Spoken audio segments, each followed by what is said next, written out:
Hello, today we are going to solve IGCSE Physics paper 4, October-November 24, paper 4 and variant 1. It's extended paper.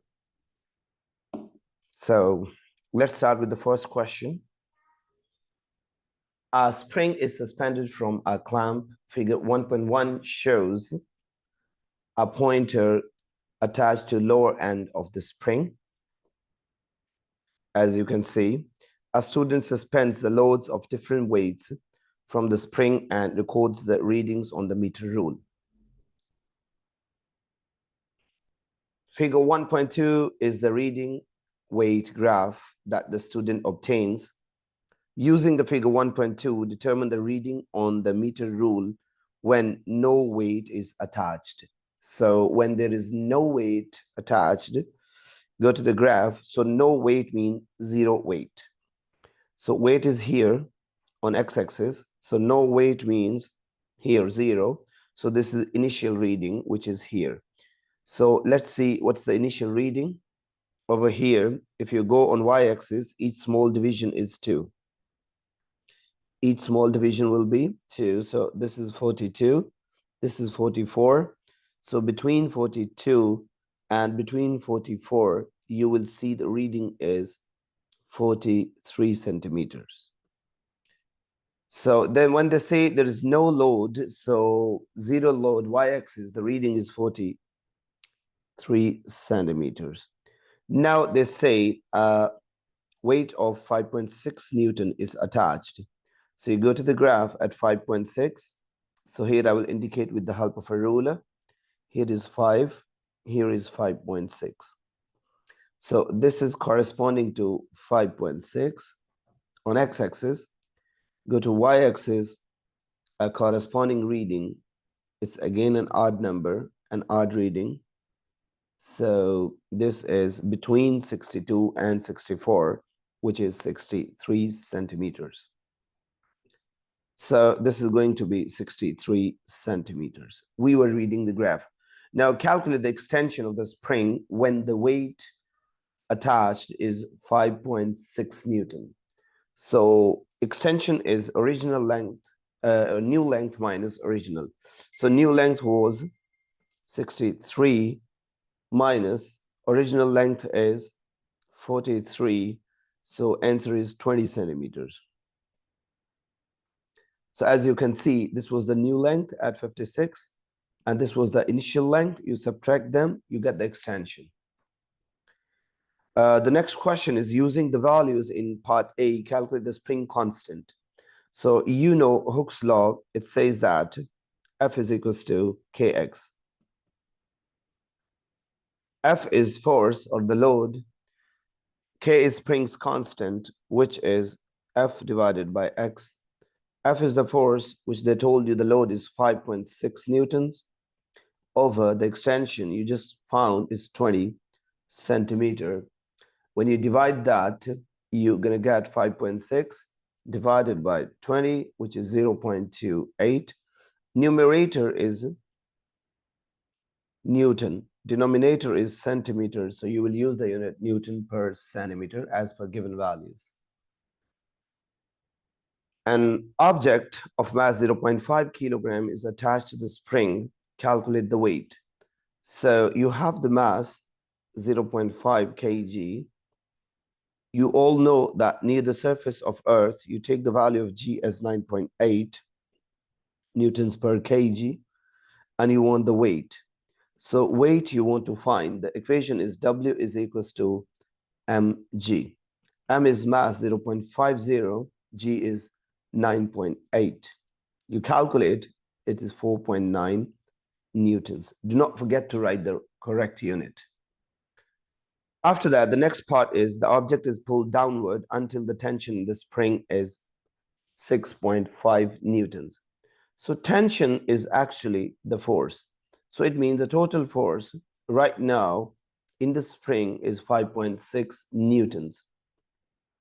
Object is released, calculate the acceleration immediately after it is released. So dear students, you know the Newton's second law of motion, it says the MA is equals to F. This is F net. F net means resultant force. M is the mass, which you just wrote up. It is 0.5. A, we want to find, which is acceleration. So it's unknown. Now, the force, the tension, the total upward force in the spring is 6.5 minus the downward force is the weight, which is 4.9. So acceleration will be 6.5 minus 4.9 over 0.50. You calculate, it will be 3.2 meters per second squared. Regarding how did I find, because here is the spring, here was the load. So downward weight was 4.9 Newton. Upward, the tension was 6.5 newtons. So the resultant force, you had to subtract those two. Next, with this, the question 1 is completed. We proceed to the question number 2. Question 2 says, a drag car is a racing car that's powered by a rocket engine. A drag car accelerates uniformly from rest until it reaches a finishing line. So rest means your initial speed is 0 in case if we need that. The engine is then switched off and the parachute opens. The car decelerates until it stops. So final velocity is again 0 in this specific situation. The figure shows a drag car decelerating after a race. You can see, now take the data. The mass of the car is 1,400 kilograms. And y-axis is speed, x-axis is the time. So it's a speed time graph, as you can see, speed and time graph. So the car reaches the maximum speed of 130 meters per second at a time of 6.5. You can see this is 130 and this time is 6.5 as they told you in the question. Calculate the maximum momentum. So momentum formula, my dear students, you have to know momentum symbol is P. So P is equals to mass times velocity. So maximum momentum means maximum velocity. Mass they gave you, which is 1,400. The maximum velocity they just mentioned to you, it is 130. So you multiply them. So when you multiply, you can first write the exact answer, which is 1,400 times 130, which is 182,000. And now you write two significant figures as per the given values. So it is 1.8, 10 power 5. Momentum unit could be either written Newton seconds, or you can write kilogram into meters per second. Both are correct units for momentum. Now, the part 2, it says, state the features of the figure that represents the distance traveled by the car. It's a speed time graph or velocity time graph. So distance will be area under the graph.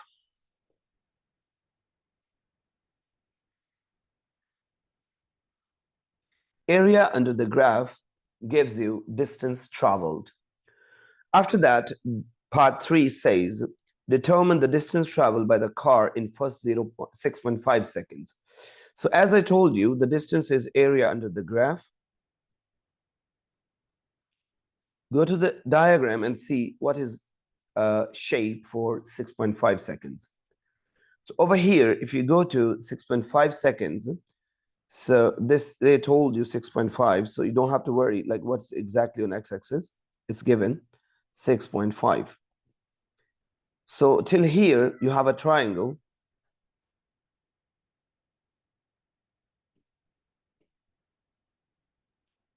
So area under the graph is a triangle, as you can see.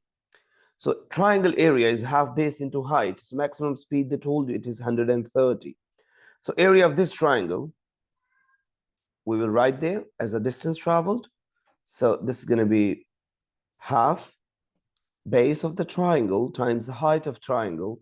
Half base of triangle is 6.5, height is 130. half, 6.5, 130, 422.5. You round to two significant figures here, which becomes 420 meters. Don't forget to write the right unit. The next part, it is the parachute opens at time this and the car decelerates. Describe how the figure shows that after 6.5 seconds, the car decelerates. You have to tell the feature of the graph. So you know acceleration or deceleration is the gradient. So if you go back in this section, you can see the gradient is decreasing. Gradient is decreasing because like you can see the steep is getting less and less steeper. So since gradient is decreasing, it means deceleration is also decreasing. If they say why there is a deceleration, the reason of deceleration is negative gradient. So if the question asks you why there is a deceleration, you will say negative gradient. If they ask you why deceleration decreases, you will say gradient is decreasing. So let's see what is the question. Maybe both, maybe one of them.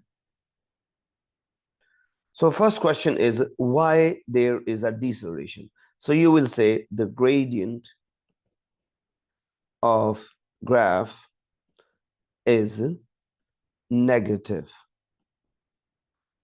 after 6.5 seconds. Negative gradient means negative acceleration, which is deceleration. You can also say that speed is decreasing after 6.5. Now, the next part, they say why the deceleration is not constant. So very simple, deceleration is the gradient. Since graph is curved, so you can say gradient is not constant or gradient is changing.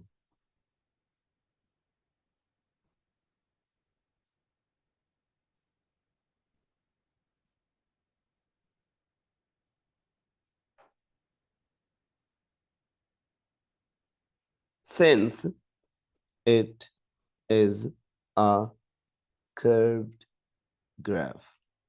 So curved graph is changing gradient. When the gradient is changing, it means deceleration or acceleration is also changing. The next question is part C. Describe the energy transfer that takes place as the car slows down. Anything when it slows down and stops, the final destination of any energy has to be thermal energy or heat energy or internal energy. So moving car has kinetic energy. As the car slows down, you will say transfers or changes into thermal energy. You can say thermal energy, you can say heat energy, you can also say internal energy. Let's go to the next part. Next question. It's a question number 3. Define moment of a force and describe the effect that it measures. So first of all, you need to define moment. It's a mathematical definition. You must say it is product of force and perpendicular distance from pivot.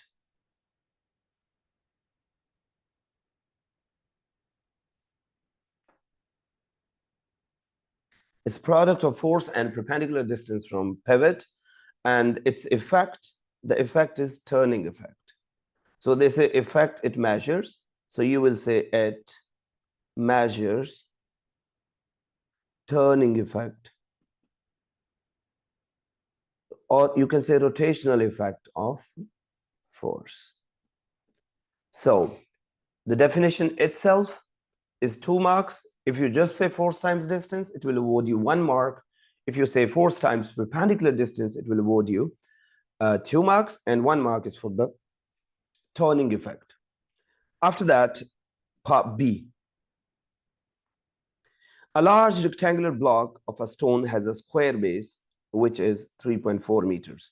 So it means its base is like that, a square 3.4 meters, 3.4 meters. Okay. The figure shows the block which is at rest on a horizontal surface.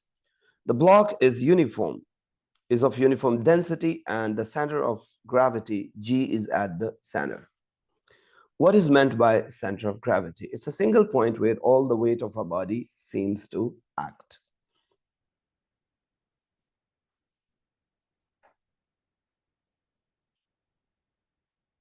A single point where all the weight of an object seems, you can say seems to act, you can say considered to act, or appears to act. That's the definition of center of gravity. The weight of the block is 1.3 into 10 power 7 weight, which is also the force, but downward force. Calculate the moment of the weight of the block about x. So moment formula,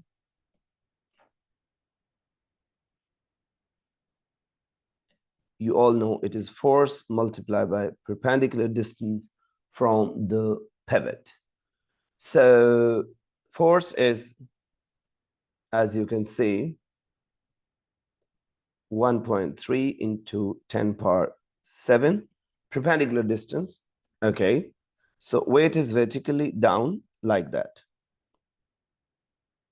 force. So distance will be only this distance.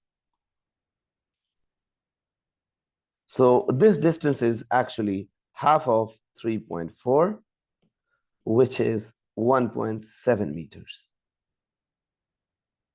So you multiply this by 1.7 meters.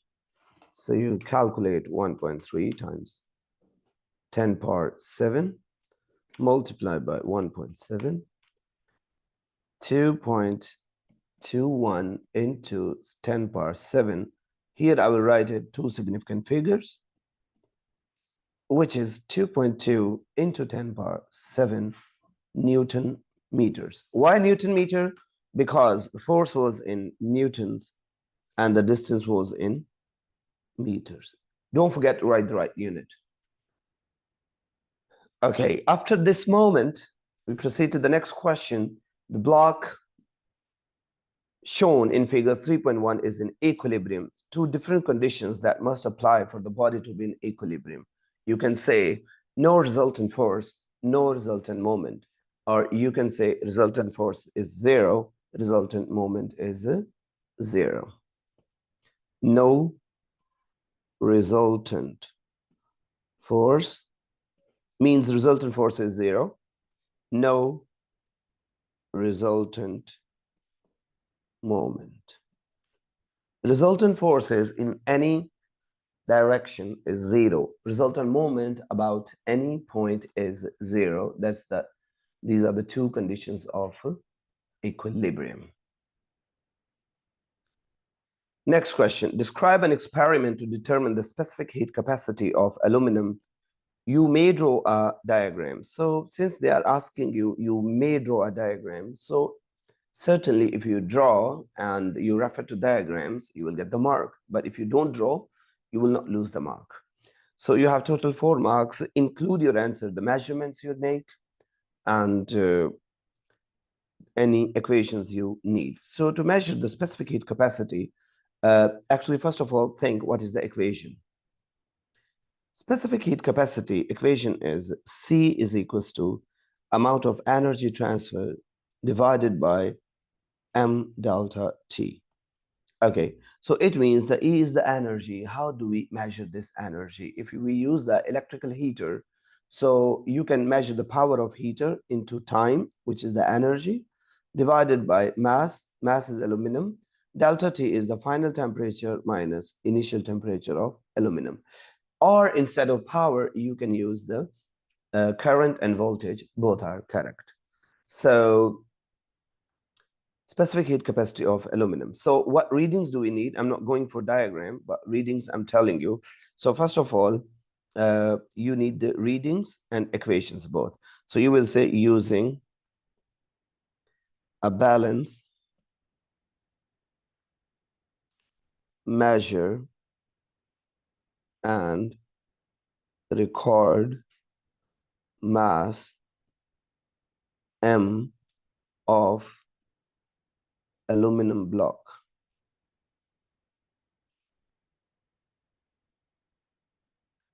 Okay, using thermometer, measure, and record initial temperature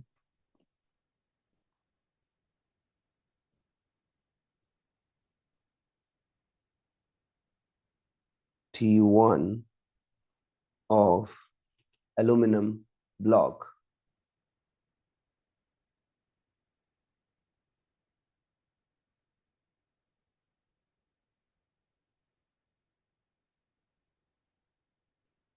Okay, now you will use electrical heater, initial temperature, and yeah, using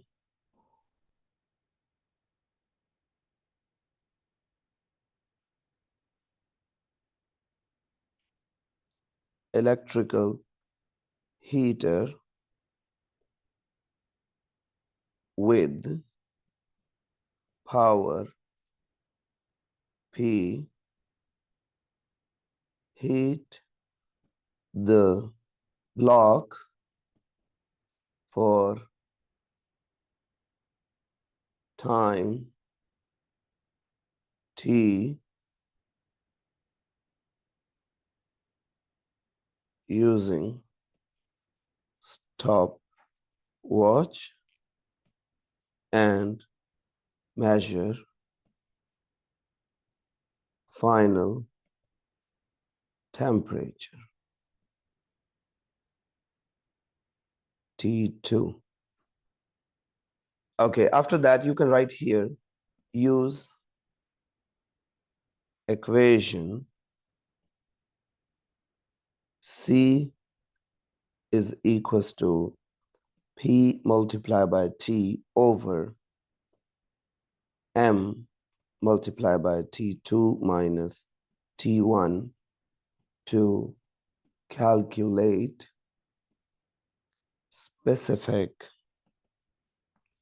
heat capacity of block. Okay, so diagram, what I was suggesting you, it was like you can first make an aluminum block.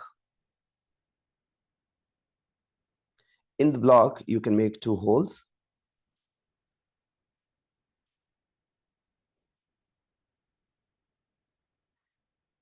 In one hole, you will insert the electrical heater.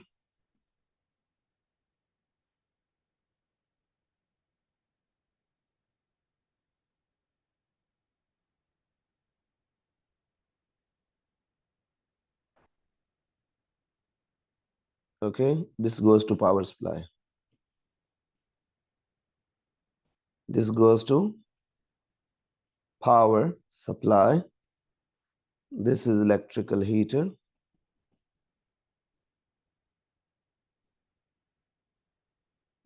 This is aluminum block. Here you put a thermometer, just a symbolic diagram.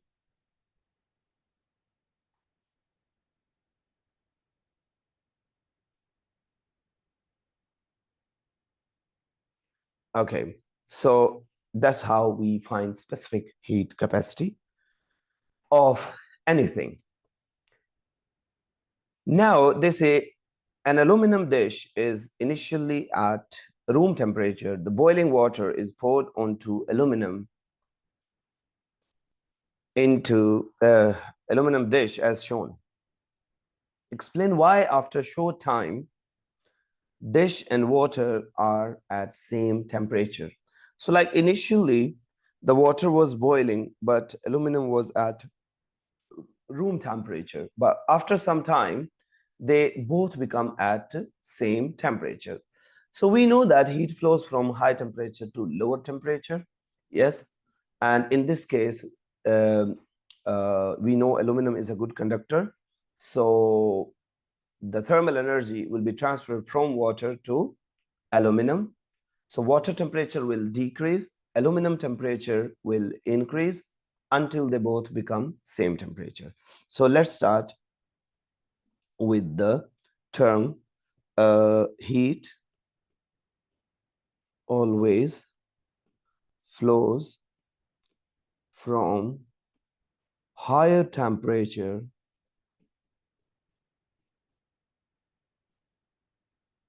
to lower temperature. Then you will say aluminum is good conductor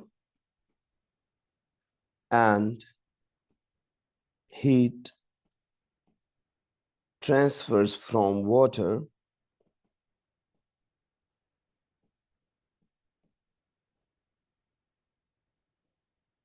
to aluminum by conduction. Finally, you will say temperature of water decreases and temperature of aluminum dish increases until there is no net heat transfer.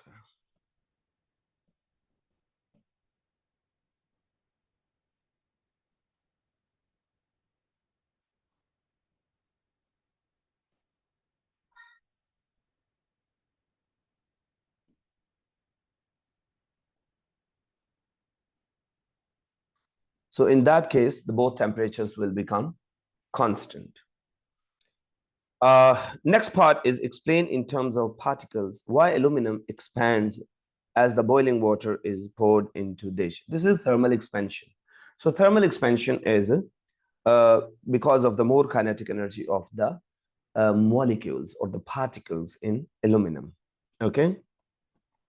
So aluminum particles gain kinetic energy. They gain kinetic energy. Uh, they vibrate with the size of vibrations increase. Okay. And separation between them increase.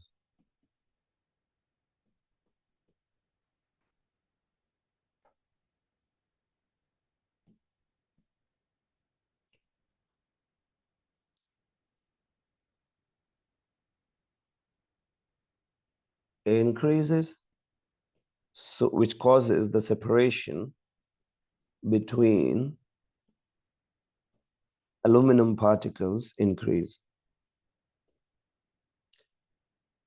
So separation between aluminum particles increases, so volume increases. Water in the dish evaporates. Explain in terms of water molecules what is meant by evaporation. Is the escape of most energetic water molecules from the surface. So some water molecules have more energy than others. These most energetic molecules escape from the surface. So escape of most energetic molecules from the surface is called evaporation. Let's proceed to the next question. Question number 5. Question 5 is the loudspeaker produces a sound wave in air. The distance between the center of compression and the center of neighboring rarefaction is 0.1 meter. Find the wavelength. So wait a moment. Compression, rarefaction, compression, rarefaction, compression. You all know from center of compression to the center of next compression is the wavelength.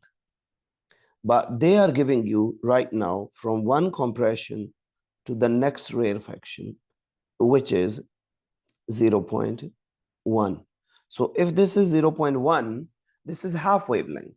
So the full wavelength will be 2 times 0.1, which is 0.20 meters. Compression to compression is full wavelength. Compression to rarefaction is half wavelength. So particles close mean compression, rarefaction, compression. So it's 2 times 0.1. Say the typical value of speed of sound in air. Speed of sound, you can write any number, which is between 330, 340, 350. So usually I write 340 meters per second. 330 is also correct. Okay, so it's up to you. Calculate the frequency. Now, this will depend upon your previous values. You know, the wave equation says V is equals to F times lambda. So frequency will be V over lambda. So we use 340 over 0.20. So you will divide them.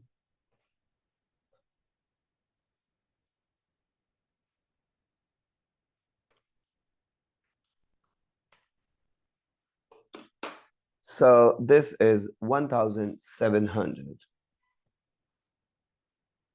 hertz. Don't forget to write the unit. Explain whether this sound is from the loudspeaker is audible for a human. Yes, it is audible.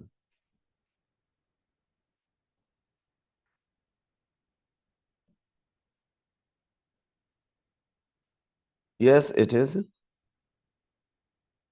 audible.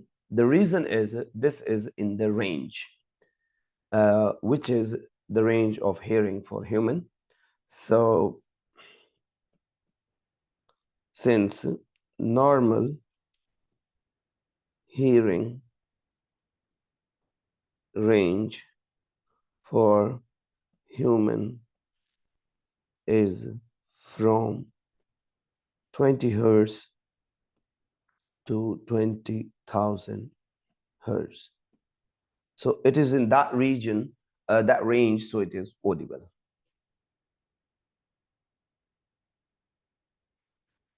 Let's proceed to the next question. Another loudspeaker produces a sound of wavelength 0.4 meters. Okay, that's a lambda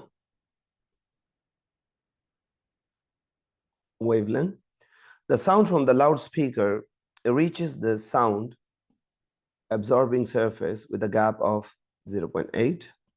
So this gap size is 0.8 meters.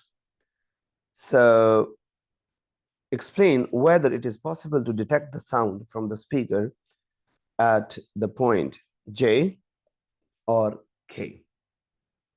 First of all, let me tell you, in this case, this process is called diffraction. This is called diffraction. If you notice right now, the gap size is 0.8, while the wavelength is 0.4. So it means the gap is double the wavelength.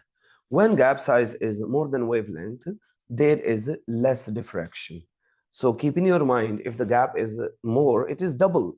It's really more. So if the gap size is much more, than wavelength, so diffraction is less. So when there is a less diffraction, what happens? In that case, a very less sound or no sound will be heard at J. I can just help you. What do you do? Over here, you draw the straight wavefronts. For example, these 3 wavefronts I'm drawing with the wavelength of 0.4, like half of that. So its diffraction will be something like that. That's it. So now you can decide, will the sound reach J? So answer is simply no. So about J is, as I told you, it is no. And at K it will reach, but J, no. Okay. So the explanation you need, you will say the sound diffraction of sound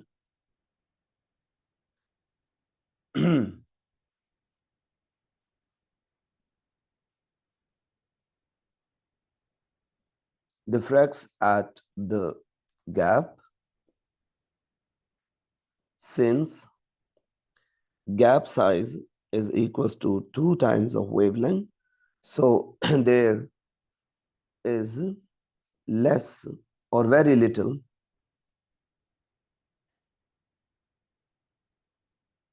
diffraction.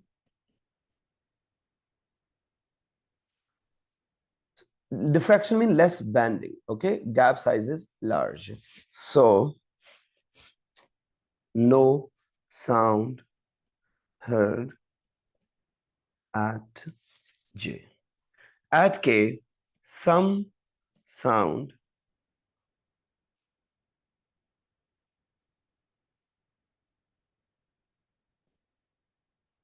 is heard at K. The reason is because it is in the straight path, so some sound is heard because K is near to the actual path and little diffraction will cause sound to reach K. But J, no. J is far apart. You can see the pattern which I did for you. We proceed to the next question, question number 6.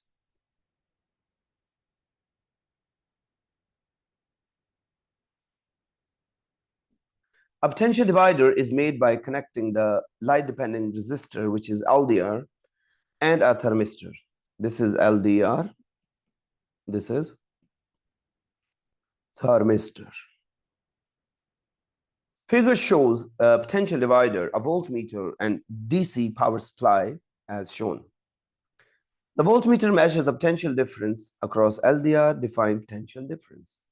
Potential difference is amount of work done or energy per unit charge.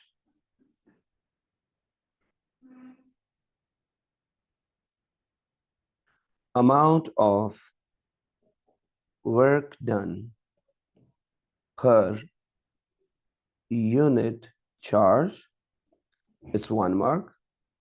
Next, you will say in moving the charge through a component.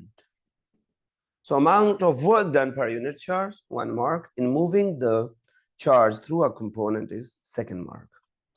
EMF of the power supply is E. Describe how the PD across the thermistor can be determined using the reading on the voltmeter. So how can you measure the potential difference? Very simple. Here is the EMF. You want this one. So this is voltmeter reading. Okay, and you want across the thermistor. So total EMF, you will subtract the voltmeter reading, so you will get this. So total is EMF. LDR is getting V. So remaining will be E minus V. So potential difference across the thermistor, it will be the EMF minus the voltmeter reading.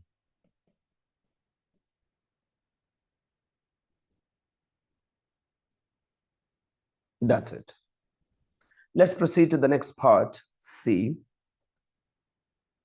The resistance of LDR decreases and resistance of thermistor increases. State what happens to light intensity. Stop here. Light intensity and resistance. If resistance of LDR is less, it means there is more light. More light, light intensity, less resistance. Dark, more resistance. So the light intensity is increases. Yes. So incident intensity of light on LDR increased. Now pay attention over here. LDR done.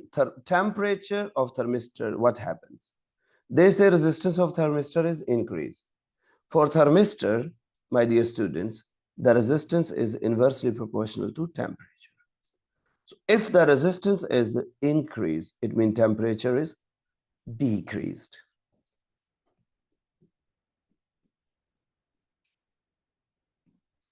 Explain what happens to the voltmeter reading.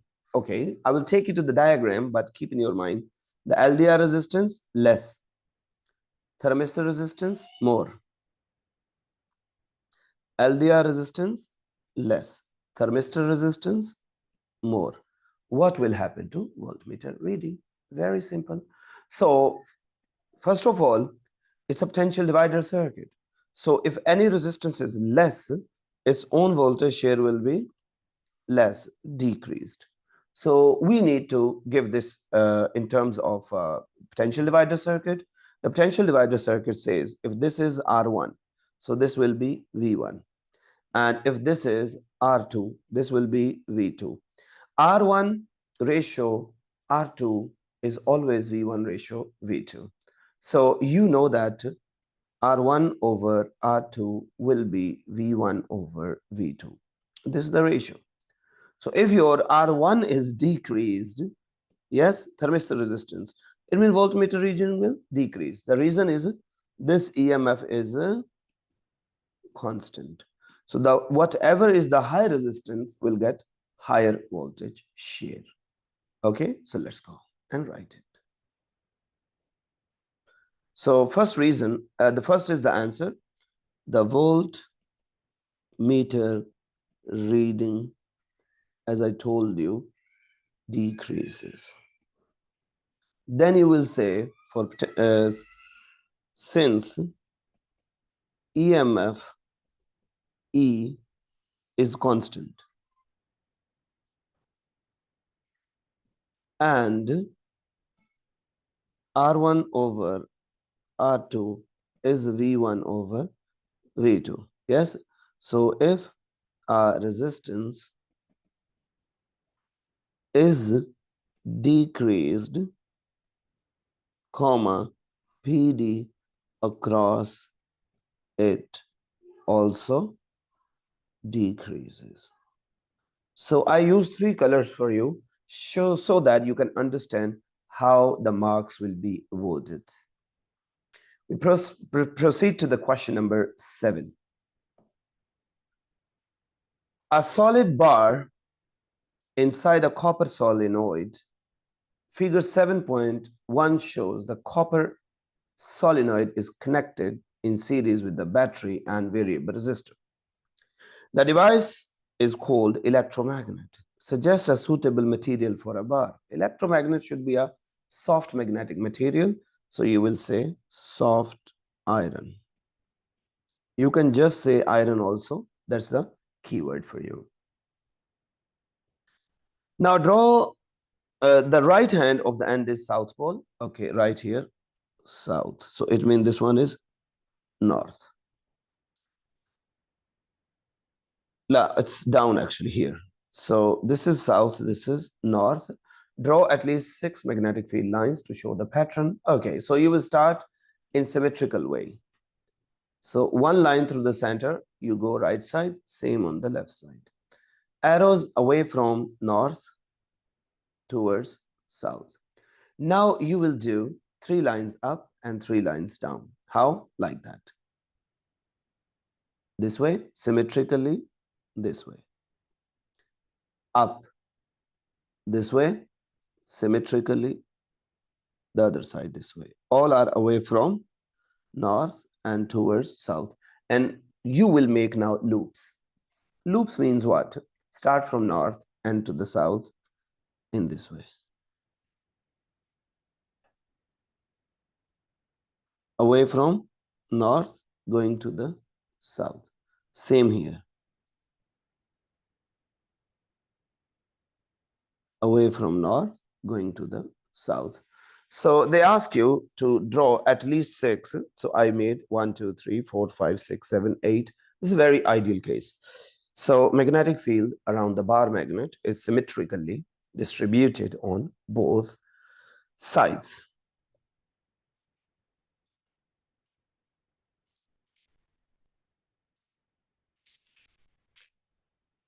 Next part. The variable resistor, okay, resistance of a resistor increases. Resistance increases. What happens to magnetic field and how the pattern will change? Easy. Dear students, if the resistance of a variable resistor is increased, so it means the current is decreased. When current is decreased, then this magnetic field strength will become weaker. Weaker magnetic field means the lines will be fewer and further apart from each other. Write these points. So start with the current. Current in solenoid. Solenoid or coil? Coil. Current in coil decreases. Yes.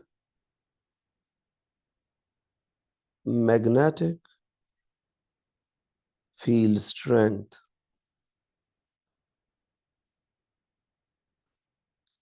decreases. So fewer magnetic field lines and greater separation between lines. Because weaker magnetic field means lines are further apart. Each color is awarding you 1 mark. Next question, a square coil of many turns is placed close to the bar. Figure shows the plane of a square coil which is parallel to the flat circular surface of the right hand. Here is the new coil. Okay, it's next to South Pole or North Pole, and magnetic field lines will be cut by that. So resistance of the variable resistor is alternatingly increased and decreased, means changed. So if resistance is changing, it means there is changing current. If current is changing, there will be changing magnetic field. And whenever magnetic field changes through a coil, an EMF is induced. So what happens in the wires, as I told you? As resistance changes, current in solenoid changes. When current in solenoid changes, this causes a changing magnetic field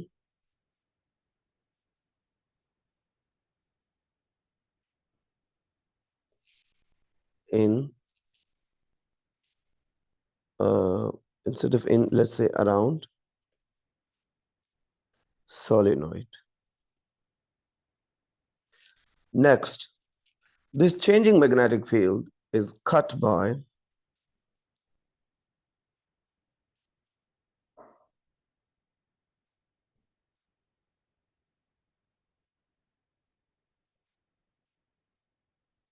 square coil and EMF is induced across it.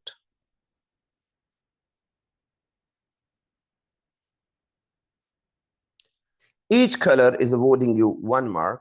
So change in resistance causes change in current. Change in current causes change in magnetic field. Changing magnetic field causes induced EMF. This is how you get 3 out of 3 marks. Let's proceed to the question number 8. The nuclear rotation of a radioactive isotope carbon-14 is 14.6. Use the symbols electron cross, neutron circle, proton a filled circle to draw the number of electrons, neutrons, and protons in the atom and how they are arranged. So you will make a nucleus first. So let's start with protons, which are 6, and neutrons are 1, 2, 3, 4, 5, 8.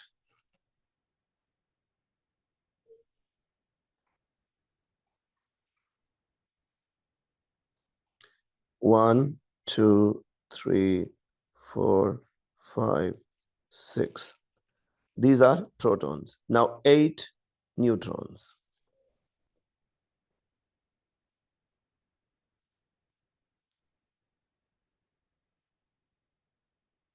8 neutrons. This forms a nucleus.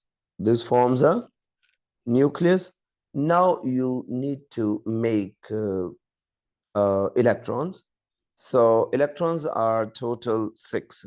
So 6 electrons you will make surrounding the nucleus. More like a chemistry.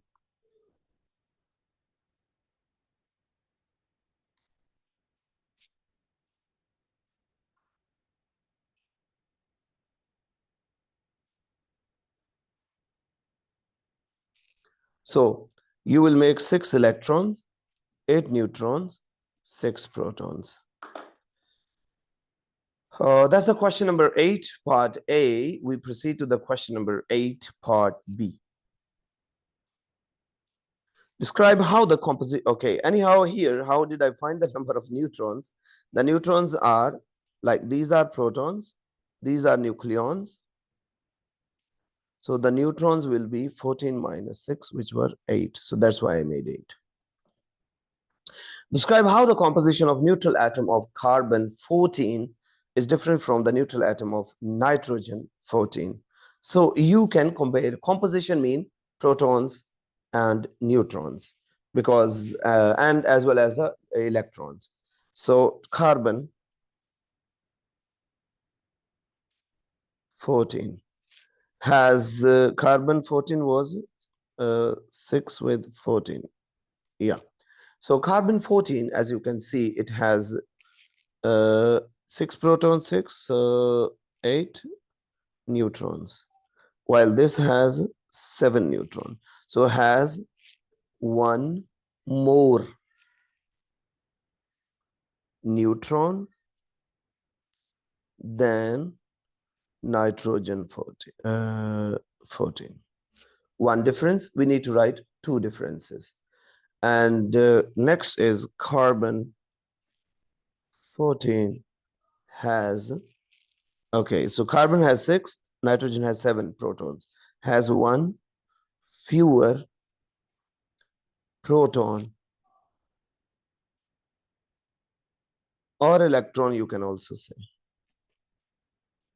than nitrogen 14.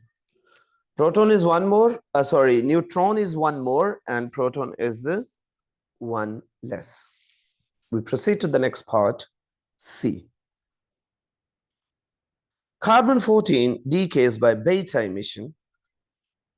State the name of the particle that is identical to beta. Beta is a fast-moving electron. Describe the change that takes place to the carbon-14 as beta is emitted. Whenever beta particle is emitted, what happens? One neutron, it changes into proton, giving you beta. So neutron number decreases by 1, while proton number increases by 1. So you write a neutron changes into a proton and an electron. Half-life of carbon is this. Half-life, you can give a symbol, T half. A very old object of wood contains this atoms. You can say initial number of atoms. And it contained this atoms when it was this is final. So this is your final, and it was mean initial was this. So find the time it has passed. So first of all, see from initial to final, how many halves are there? So initial was 9.6, 10 power 11, divide by 2, 4.8, 10 power 11, divide by 2, 2.4, 10 power 11, divide by 2 again, 1.2 into 10 power 11. So if you keep making a decay sequence, so how number changes from this to this? So you count 1, 2, 3 halves. So number of half-lives are 3. Half-life period is 5,700 years. So if you use a triangle for half-life, it says the number of half-lives is always total time over half-life. So the total time will be n multiplied by 5,700.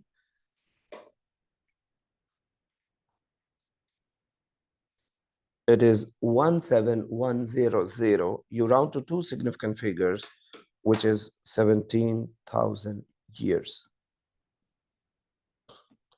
So using initial and final, you found the total amount, and then you number of half-lives and time you use to find the total time. Question number 9. Space physics, your favorite. The Milky Way is a galaxy in which the solar system is located. It is our home galaxy. So what is a galaxy? It's a collection of billions of stars.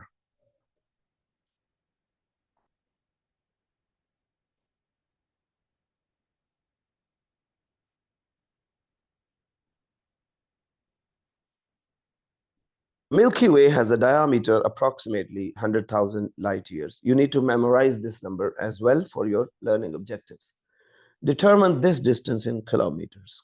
No problem. 1 light year, you need to memorize it. You should know that 1 light year, as per your syllabus, it is 9.5 into 10 power 15. It's meters. So it means the 100,000 light years, you multiply by 9.5 into 10 power 15. This comes 9.5 into 10 power 15, 16, 17, 18, 19, 20. So 10 power 20 meters. Now you want to change meters into kilometers. You divide by 1,000. So it is 9.5 into 10 power 17.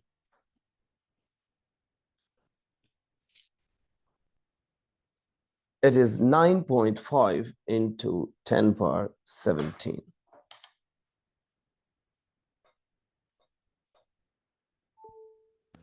Our next question. Astronomers determine the speed and distance from Earth of a galaxy that is moving away from Earth. One observation that allows the speed at which galaxy is moving to be determined. Speed we determine using redshift.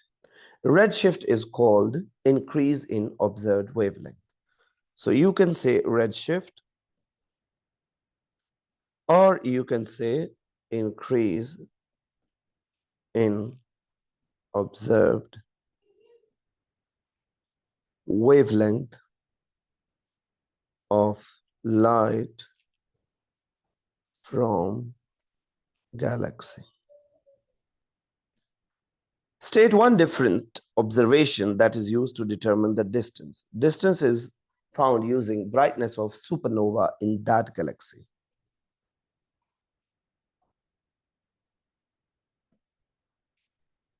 Brightness of supernova in that galaxy. How speeds of galaxies and their distance from Earth are related? Using Hubble's equation, if you all know. So Hubble's equation is speed is h naught into t. Okay, so h naught is Hubble's constant.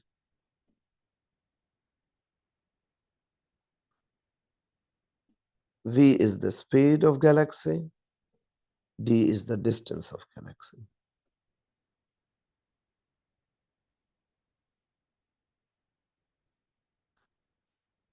The best estimate of Hubble's constant is 2.2 into 10 power negative 18 seconds per second. Use this value to find age of universe. Age of universe, you need to know the formula is 1 over Hubble's constant, which is 1 over 2.2 10 power negative 18.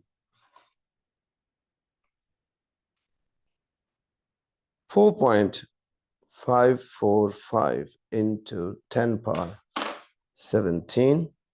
Too significant, 4.5 into 10 power 17.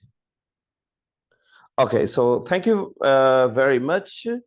I'm going to upload the next papers, variant 2 and 3, very soon. See you. Bye-bye.